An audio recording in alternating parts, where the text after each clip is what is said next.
Hello everyone. तो आज हम स्टार्ट करने वाले हैं क्लास 11th का चैप्टर नंबर 10 जिसका नाम है cell cycle and cell division. आपको पता है कि हम ह्यूमन बींग्स में सेल साइकिल का होना बहुत जरूरी है, क्योंकि अगर एक सेल डेड हो जाती है देन नेक्स्ट सेल उसका काम जरूर करती है। तो सबसे पहले सेल साइकिल होता क्या है उसकी डेफिनेशन देखते हैं। Sequence of events by which a cell duplicates its genome. ये एक सीक्वेंस होता है, ये एक ऐसा सीक्वेंस होता है जहां पर कोई भी सेल जो है अपना डुप्लीकेट्स बनाती है जीनोम का। जीनोम्स हमारे पास दो टाइप्स के होते हैं, मेल में जो होता है स्पर्म होता है और फीमेल में जो होता है एग होता है, तो इन्हीं को जीनोम कहा जाता है। Synthesis the cellular constituent and divide forming two daughter cell. Cellular constituent means होता है कि जो भी सेल्स के अदर सब्सटेंस होते हैं लाइक वैक्यूल्स हो गया, माइटोकॉन्ड्रिया हो गया, साइटोप्लाज्म हो गया, तो ये सब सेलुलर कॉन्स्टिट्यूएंट होते हैं। और टू डॉटर सेल्स बनाते हैं, तो जब भी सेल्स में टू डॉटर सेल्स तो बनने चाहिए। फिर आता है एग्जाम्पल, अगर हम इसका सबसे मोस्ट इंपॉर्टेंट एग्जाम्पल होता है कि 90 मिनट्स इन ईस्ट। तो जो सेल साइकिल होती है उसमें एग्जाम्पल है कि जो ईस्ट होता है उसमें जो सेल साइकिल चलती है वो सिर्फ 90 मिनट्स की चलती है, लेकिन हम ह्यूमन बींग्स में जो सेल साइकिल चलती है एम्ब्रियोनिक सेल साइकिल वो 24 आवर्स चलती है। तो ये पूरा सेल साइकिल था, इसकी डेफिनेशन थी। अब आता है फेसेस ऑफ सेल साइकिल। तो हमारे जो फेसेस हैं सेल्स में वो कई सारे हैं। सबसे पहला जो फेस होता है वो है इंटरफेस।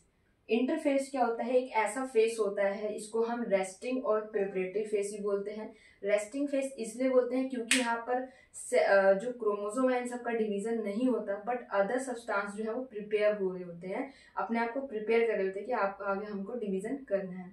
सेकेंड पॉइंट होता है cells are metabolically active but do not divide. यहाँ पर सेल्स एक्टिव तो रहते हैं लेकिन वो डिवाइड नहीं करते क्योंकि वो अपने आप को और प्रिपेयर करते हैं।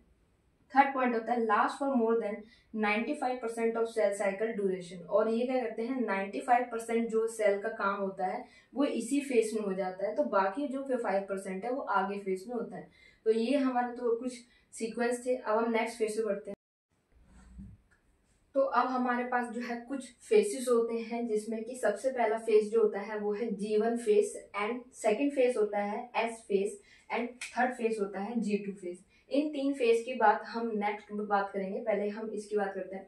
आप सभी को पता होना चाहिए कि जो क्रोमेटिन होता है वो इंटरफेस में होता है।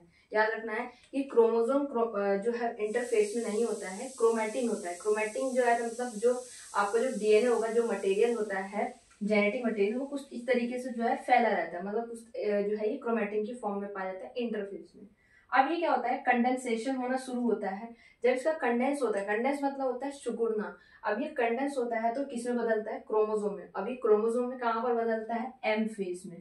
क्रोमोसोम में एम फेस में ये बदलता है। और एम फेस होती क्या है?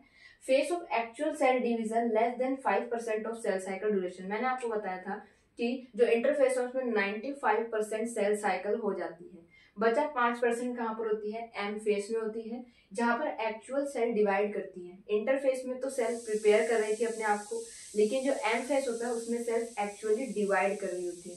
सेकेंड फेस होती है इन्वॉल्व कार्योकिनेसिस फॉलो बाय साइटोकिनेसिस। यहाँ पर कार्योकिनेसिस और साइटोकिनेसिस दोनों होते हैं। What is कार्योकिनेसिस? कार्योकिनेसिस ये होता है जहां पर न्यूक्लियस क्या करते हैं? डिवाइड होते हैं। साइटोकाइनेसिस क्या होता है? जहां पर साइटोप्लाज्म डिवाइड करता है। आपका जो सबसे पहला फेस है इंटरफेस का वो है G1 फेस। G1 फेस को प्री माइटोसिस फेस भी कहा जाता है और गैप 1 फेस भी कहा जाता है। प्री माइटोसिस क्यों कहा जाता है? इससे कहा जाता है कि माइटोसिस होने से पहले ये कुछ प्रोसेस करता है सेल में। अब सबसे पहला पॉइंट है कि लॉन्गेस्ट फेस ऑफ इंटरफेस, जो गैप 1 फेस होता है G1 फेस, वो सबसे लॉन्गेस्ट फेस होता है। क्यों? इसमें बहुत लंबा प्रोसेस चलता है और इसमें बहुत लंबा प्रोसेस होता है, मतलब सेल्स बहुत सारे काम इसमें निपटा देती है। सेकंड होता है सिंथेसिस ऑफ न्यूक्लियोटाइड्स। यहाँ पर न्यूक्लियोटाइड्स बनते हैं, आरएनए बनता है, जैसे कि synthesis of amino acids. Amino acids बनते हैं जो कि प्रोटीन सिंथेसिस का काम करता है। And fourth one is ATP synthesis. Cell को सब चीज काम करने के लिए क्या चाहिए होता है? एटीपी। तो यहाँ पर एटीपी जरूरी होता है। एटीपी की फुल फॉर्म होती है एडिनोसाइन ट्राइफॉस्फेट। अब फोर्थ फेस होता है most of the cell duplicates. अब क्या होता है कि गैप 1 फेस इसीलिए लंबा फेस होता है क्योंकि यहाँ पर कई सारी सेल्स क्या करती हैं? डुप्लीकेट्स होती हैं। मतलब मान लो कि आपका आरएनए जो है डुप्लीकेट्स हो रहा है, प्रोटीन डुप्लीकेट्स हो रहा है, मतलब सेल्स डिवाइड होती हैं।